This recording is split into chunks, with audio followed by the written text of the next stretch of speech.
Welcome to the Low Carb Conferences podcast. I'm your host, Dr. Jeff Gerber, and today we have a special guest, Dr. Bret Scher, and he'll be speaking at our conference in February. Bret has been a huge supporter of our conference over the years, and we have lots of exciting news hot off the press to share with you today. So how's it going, Bret? Oh, it's great, Jeff. Thanks so much for having me. It's great to talk to you as always. Same here, Bret. So a little more about Bret. Bret is a board-certified preventive cardiologist and lipidologist who truly understands the benefits of proper diet and lifestyle. He still sees patients, is a lecturer, speaker, podcaster, business owner, and has served as the medical director of Diet Doctor. And now for the big news. Bret has just accepted a position as medical director of a new nonprofit organization called Metabolic Mind that funds nutrition research and education, addressing brain health and mental health. The organization was founded by the Bazzucki Brain Research Fund, part of the Baszucki Group, a philanthropy that invests in innovative science and technologies. They've already provided millions of dollars towards research through grants and will continue to do so with Bret now at the helm as the medical director. Bret will be stepping down from his position at Diet Doctor, but will remain on the advisory board. And I certainly hope that Bret will continue to host podcasts as he's one of the best and will continue as a speaker and educator in his new position. Bret is truly multi-talented. So Bret, if you can provide some more background and tell us where you've been and where you're headed in this with this new exciting news. Yeah, well, thanks, Jeff. That's quite the introduction. And you're right. The timing is great because of this transition. And, any transition is bittersweet. I have just really so enjoyed my time with Diet Doctor. Really, for the past 4 years, I started running the podcast before I joined as the medical director. So I've been the medical director for over 3 years, but doing the podcast for 4 years. And just such a fantastic team at Diet Doctor with just, wonderful goals. And really making an impact on the world of metabolic health. But as I started to get to know the Bazookis and the whole Baszucki Group, and this opportunity came up, it was just too good, and I had to jump on it. And so now I am the director, not just the medical director, but the director of Metabolic Mind, to really help steer this field of metabolic psychiatry, of the intersection of metabolic health and mental health. And that's what initially when I started thinking about this, I'm like, I'm a cardiologist. What am I doing in this field? But that's where it's important to talk about sort of my evolution of my career, really, because starting as a preventive cardiologist, getting certified as a lipidologist, but then really focusing on metabolic health, being a preventive cardiologist focusing on metabolic health, which really, I guess, maybe transitioned to being a metabolic health specialist. And that was my role at Diet Doctor. And that's how I see my role here as well, being a metabolic health specialist and really helping promoting that intersection of metabolic health and mental health. And by no means are we going to do this alone. There are so many amazing people in this field that a big part of my job is to help collaborate with them, whether it's Dr. Chris Palmer with his new book, Brain Energy, or whether it's, Dr. Georgia Eid, and all the work she's doing with her website and her training courses, or Dr. Shivani Sethi and the research she's doing, and so many others that I can't even mention. But it's this combination of clinical support and research where we're really going to help further this field of metabolic psychiatry. So I'm interested. I mean, I'm super excited to get started and interested to see where this goes. Well, great, Bret. Yeah, I mean, I started writing down some of the names of the people, and we know them. And there's basically funding to 45 scientists in the realm of nutrition research. It's just fantastic. And having you at the helm, and also important is philanthropy. So we've been at this, myself for over, coming up on 25 years, and it's been a grassroots effort to advance nutritional science in a sense. And you can't do it without funding. And so over the years, I guess in a sense, we've been blessed that we've had philanthropists get involved. And so maybe you could tell us some more about the Bazooki family and their interest in nutrition. Yeah, that's a great point you bring up, Jeff. I've said time and time again how nutrition research is at such a different disadvantage because you can't really have a patent on nutrition, right? Whereas you can have a patent on a drug. So drug companies are going to just funnel billions of dollars into drug research. So it really puts lifestyle and nutrition research at a disadvantage. So you need amazing families like the Bazooki family to step forward and say, we are committed to helping this happen. And so one of my favorite podcasts that I did at Diet Doctor was with Matt Bazooki, so Jan and Dave Bazooki's son, to hear his personal story. And I combined that with Dr. Ian Campbell and Dr. Chris Palmer to talk about this field of metabolic psychiatry. But basically, you know, as happens a lot of the times, the Bazookis had this personal experience with their son, Matt, having very difficult to treat bipolar disorder, and just such a roller coaster of trying to get him proper treatment. And I mean, it's heartbreaking to hear his story, how he was, you know, so manic and psychotic and homeless and living behind a dumpster, and just like, it really could have gone the other way and been just tragic, which we hear all the time, that these types of situations go that way. But fortunately for them, they were able to get him treatment. And a big part of that treatment was connecting with Dr. Chris Palmer and starting him on a ketogenic diet. And to hear him tell the story that, boom, that's when it clicked. And that's when things really fell into place. And he was able to see that his treatment was working, and he could see the progress, and that believe this was going to help him. And it did. So from that, the Bazooki family have really dedicated a big portion of their philanthropy towards funding metabolic treatments for mental health, and specifically ketogenic diets for bipolar and other serious mental illness. And they are so incredibly philanthropic and so generous with their time and their money that they are going to make a tremendous impact in this field. But they're not alone. Fortunately, there are other families and other groups also interested. And the Bazookis really are sort of creating this groundswell of not just the topic and not just education, but bringing other funders into the mix as well. And it's going to be so important for the future of this field. And just think of how many people we're going to be able to help by promoting this. It's pretty amazing. Yeah, that's great, Bret. And the Bazooki family have been successful on with online gaming through Roblox, if I understand. And so Right. in a sense now, you know, they're giving back through philanthropy. And so the question is, Bret, how does these types of diets address brain health? What is it that helped Matt? Yeah, it's a great question. And you know, a lot of people would think, wow, this is such brand new information that a ketogenic diet is helping people with mental illness. But really, it goes back a century that ketogenic diets have been used for seizure disorders. And what's so interesting is a lot of the same seizure medications are used as schizophrenia, bipolar, severe depression medication. So it certainly suggests, doesn't prove, but suggests that there's a big mechanistic overlap between the diseases. And that's sort of what we're seeing. So whether it's, you know, increasing the amount of GABA in the brain and decreasing glutamate, you know, so decreasing neuronal excitability, decreasing inflammatory markers in the brain, or neuroinflammation, or whether it's just providing a different fuel source with ketones rather than glucose for the majority of the brain to work on, whether it's improving metabolic health and insulin resistance, and how that doesn't just affect the body, but affects the brain. All of these are potential mechanisms for why it helps seizures and why it can help mental health disorders such as schizophrenia, bipolar disorder, severe depression.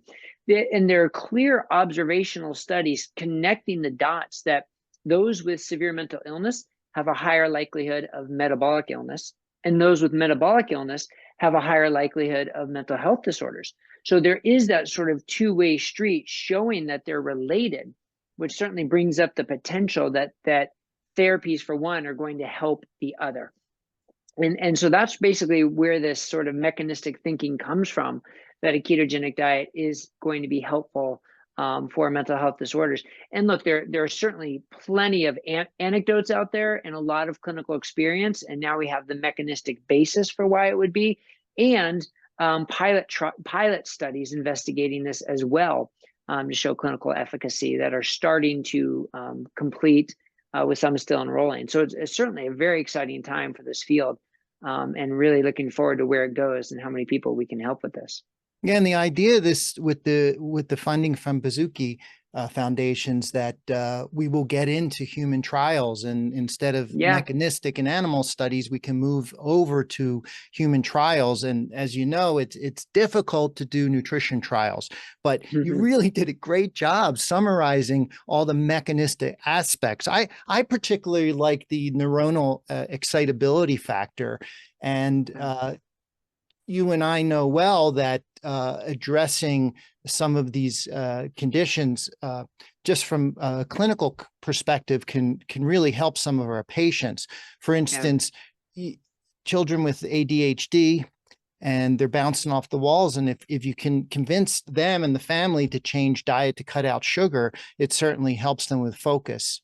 And also, Yeah. as you alluded to, it started with seizure disorders. And we have organizations, Matthew Friends and Charlie Foundation, that for Right. years have known this, and they offer support to people that have children, adults with seizure disorders, and there's clearly been benefits. Yeah, yeah, yeah. I think you summed that up very well. And actually, there's even more mechanistic reason or mechanistic potential I didn't even mention coming down to the mitochondria. So Dr. Chris Palmer's, brand new book, Brain Energy, really helps sort of lay out the story for how it's could be a mitochondrial function issue too, which of course is benefited from metabolic therapy and ketogenic diet. So there is a lot there, and like you said, we have to move that into human trials and human evidence. And that's exactly what we're doing with the Bazooki Group, having funded five, five pilot studies. And with the hope that we're going to take the lessons from those pilot studies and design a even larger study. Because look, we know there are going to be plenty of skeptical physicians, as there always have been and maybe always will be when it comes to nutritional interventions and specifically a ketogenic diet. We have to be honest, ketogenic diet comes with some stigma that it probably doesn't deserve, but it comes with some stigma. So there's going to be some pushback. And plenty of psychiatrists who are going to say, I'm not going to try this on my patients until I see high level evidence that it's beneficial. So that's what we want to give them. We want to do everything we can to help get that evidence. But in the meantime, we want to do what we can to reasonably and accurately portray the potential for ketogenic diets as this type of therapy and help as many people as possible safely and effectively start people on it. And, it's one of those things that does have to come with warnings, just like if you have type 2 diabetes and you're taking insulin, you should not start a ketogenic diet on your own because it is potentially very dangerous. Well, same thing, if you have severe mental illness, I mean, that is a serious medical issue.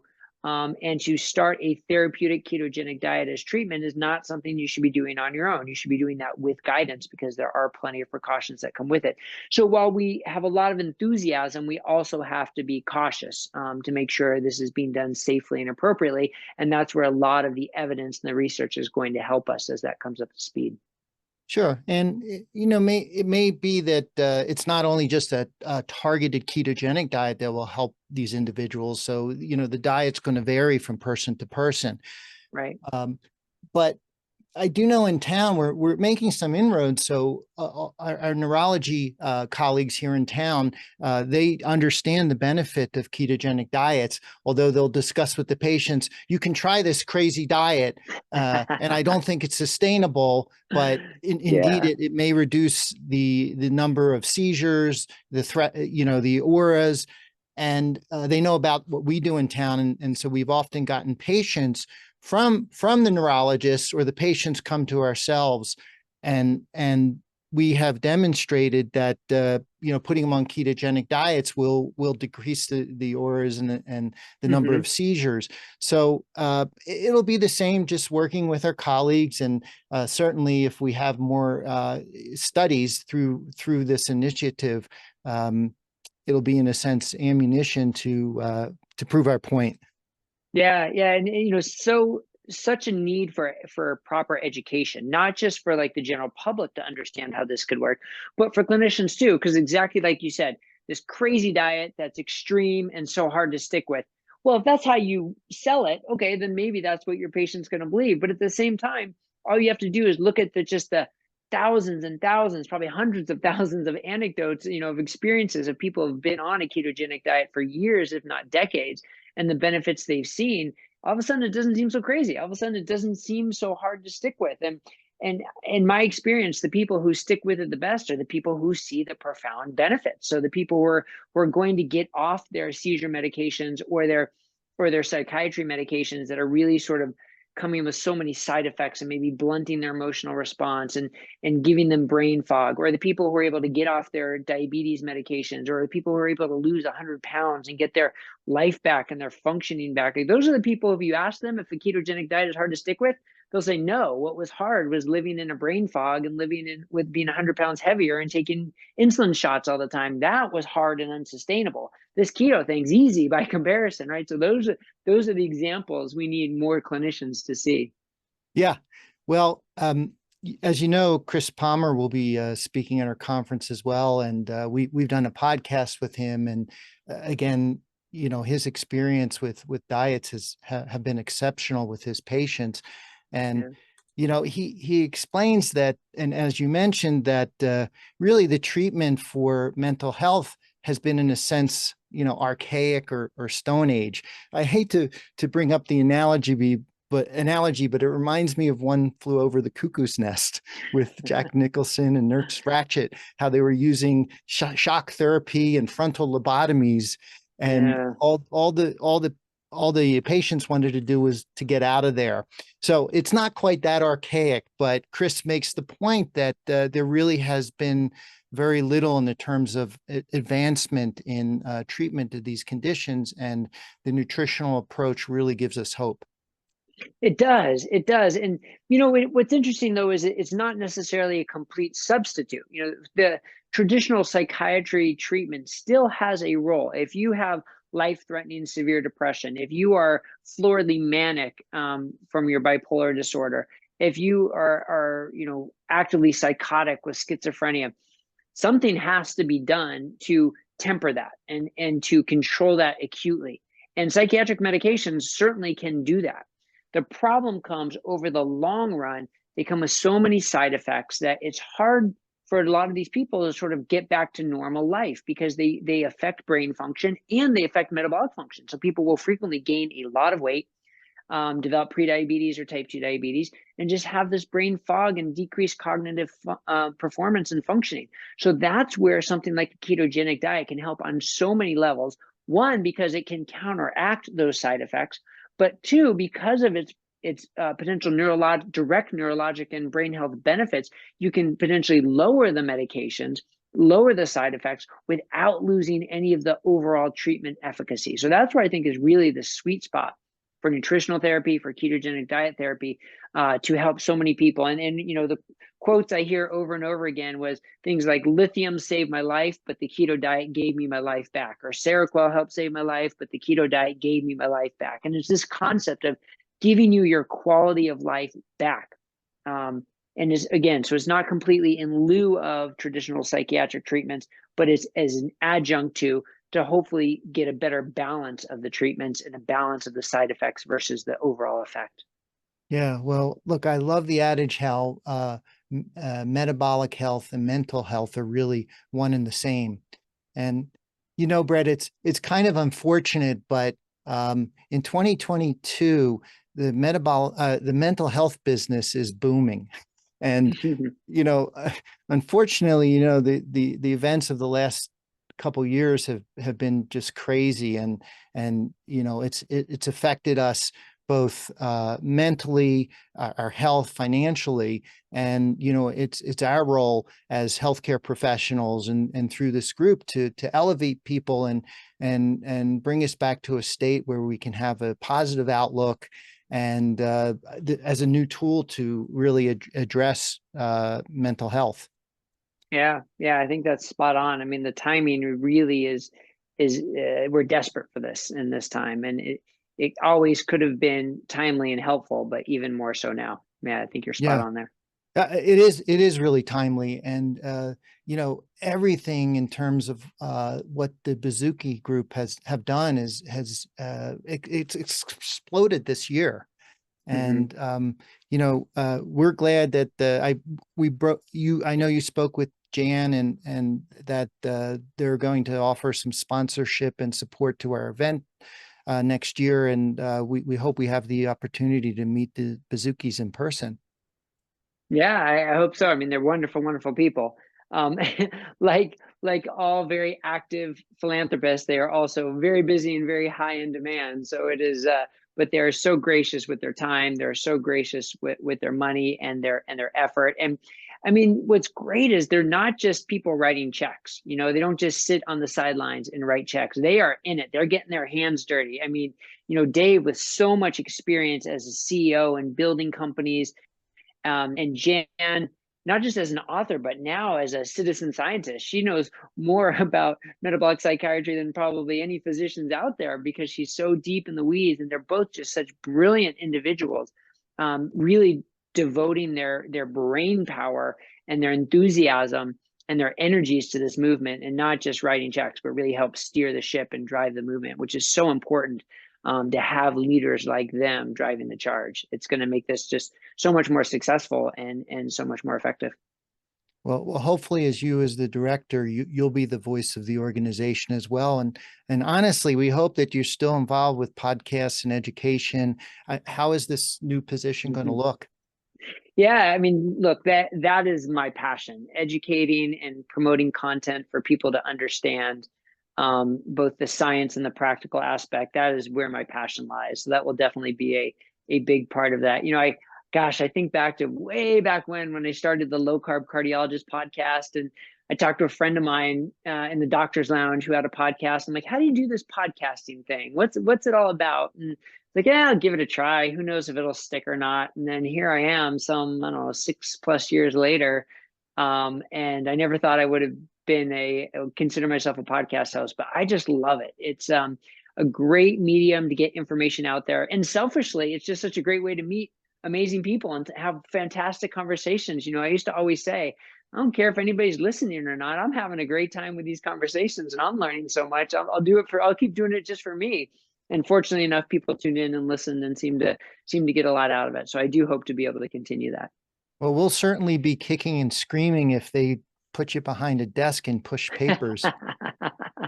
Well, thank you. I appreciate that. That's definitely not the plan, though. The plan is for me to stay out in front and keep educating people as best I can and collaborating with the experts, right? Like I am not the end all be all that is going to be the voice of this mission. It's going to be a big part of my job is going to be bringing in all these other amazing experts we have in this field, to collaborate with them so that we can share the message and each give our own expertise on how to sort of steer this movement forward.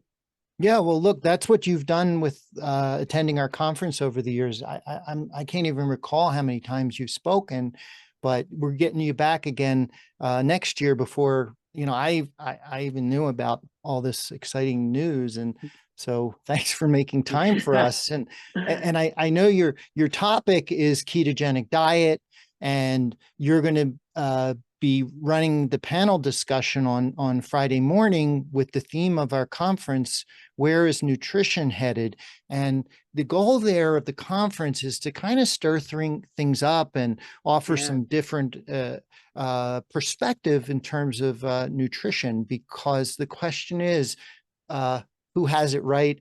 Who hasn't quite got it right?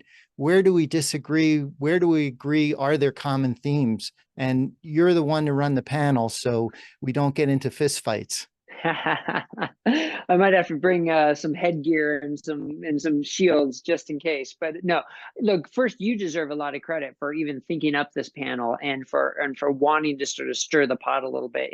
It's very easy to design a conference that stays within your safety net and, you know, preaches to the choir, so to speak. And it's clear that you're not doing that, that you're taking some risks and really wanting to add diversity to the panel and the discussion. So you deserve a huge credit for that.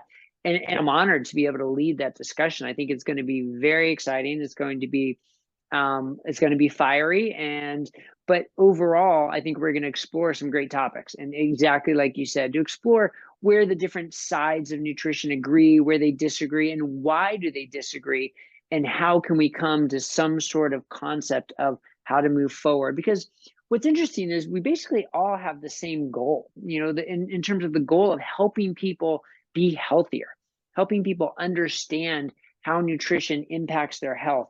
and then trying to kind of get down to the specifics of what that means. So the overarching goals are all the same. It's just when we get down to the specifics of how to accomplish that, there tends to be disagreement. So what I hope to explore is one, to acknowledge that we all have the same goals, and then to explore those specifics where we disagree and how to come to some consensus, or even if we agree to disagree, to understand there's not one approach for everybody, right? And I think that's sort of where you could say we got into trouble in the beginning by the, the dietary guidelines for America, to basically say there's one approach for everybody. And I think we've learned that's a huge mistake. So to understand the different circumstances where one approach is maybe, more advantageous than another, and vice versa, rather than to say, here's the one diet for everybody. So I think those are going to be some interesting topics that we explore. And then, of course, with my talking about ketogenic diets as a therapeutic intervention. And I'm excited to explore that because, when you go to a doctor's office and you get a prescription, hopefully the doctor tells you about what the drug is, its benefits, its potential side effects, how to use it, how often to take it, how long you're supposed to be on. You're right. It comes with all those things. But frequently when we tell somebody to start a diet, we're just like, oh, you should eat better. So what I want to talk about is a ketogenic diet as a therapeutic intervention. If we think about it just like we think about giving a prescription for a medication, and how that conversation looks and how it can be targeted for maximum benefit within, the medical community, within different patient populations. So that's what I hope to explore in my talk. So I'm excited for that as well. That's great, Bret. And then you kind of have to prepare to be the moderator for the panel discussion as well. Yeah. And some of the topics we talked about it before, and to our audience, the panel of speakers, we've actually met and proposed the idea, and we want to address things such as macronutrients, looking at micronutrients, looking at food quality, looking at metabolic health, hormonal issues, looking at calories, timing, frequency, all these issues. And, on the panel, and by the way, the cast has changed a little bit. You may not have known this, but we again will be having Thomas DeLauer, Lane Norton, Bill Schindler. I don't even know if you're familiar, but we sent an email out. And actually, Andreas will be on the panel now. Well, that's news Yeah. to me, but of course I am all for that. I mean, Andreas is just such an amazing voice in this community, and has such a great mind about nutrition and where it's headed, and sort of the all the details about it. I think he will lend a fantastic perspective, because he really does have so much of the knowledge and experience of keto and low carb, as well as high protein, higher satiety, reaching the whole population when different people can benefit from different approaches. So I think he's going to bring an amazing perspective to that panel too. So now I'm even more excited. I was already pretty excited to moderate it. Now I'm even more excited knowing Andreas is going to be there. That's great, Bret. And so, hopefully the Bazooki Group will really expand its research beyond just mental health with funding. So there's so many areas that could benefit from nutrition research. That's true. That's true. Now, of course, trying to fund all of nutrition research is just a pretty big lift. But what certainly I think could happen is people will see the example of the impact the Bazooki Group is going to have on this one field, and say, look, I'm a philanthropist. I want to make an impact like that too. So let me pick my area of nutrition research so I can have that type of impact. I mean, it just, leading by example is another wonderful thing that the Bazooki's family does and the Bazooki Group does. So hopefully that example people will really take notice of that, and understand the impact they can have by putting their time and their energy and their philanthropy behind it. Well, one such area would be aging, mental health. I'm sorry, aging and Alzheimer's disease and dementia. Mm-hmm. So Absolutely. I don't know if that's an immediate area of research, but it would be just a natural segue to go right into that. Yeah, I mean, there have been so many billions of dollars invested in Alzheimer's medications that have, basically amounted to almost nothing, which is so frustrating. And if you think, what if they would have spent that money on nutrition research instead? Would we be having a very different conversation? I think the answer is yes. So hopefully somebody will step up to help make that happen. Yeah, absolutely, Bret. So great. Well, I actually feel like I covered the topics that were on my mind today. And I usually like to ask, what is it that you most enjoy about attending these conferences in person? Oh gosh, attending in person, no contest. It's just the camaraderie, the discussions, the kind of the brainstorming, and just being able to be with all these great minds and these great thinkers, who are so passionate about the nutrition space, and just to be able to talk to them, sit down and have lunch, go for a walk, chat between talks, and that's the best part. I mean, the talks are amazing, the panels are amazing. So I don't want to undersell that, but just the chance to meet with people in person and have those off the cuff discussions are priceless. So I really look forward to that. And that's something, during COVID, I really missed. The online conferences were good, but you miss that in person, that most important part from my perspective. So I'm really looking forward to that. Great, Bret. And how can the audience find out more about you? What are your new websites and handles? Yeah. Yeah. So we've got metabolicmind.org. That's, it's up and coming. It's I just started last week, so don't so we're going to build up on it, and then I'm going to build out a YouTube page as well for Metabolic Mind. And then of course I'm always at lowcarbcardiologist.com.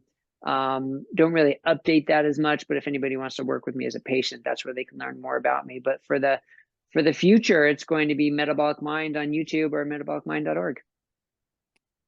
Great, Bret. And we had mentioned earlier that it's fantastic that we have all these wonderful speakers, but honestly, the VIPs are you listening to this podcast today and those attending, because you're supporting our conference adds to education and advancing nutrition science. So if you want to hear more from Bret and our speakers, please consider attending the conference in February. And for more information about the conference, please visit lowcarbconferences.com.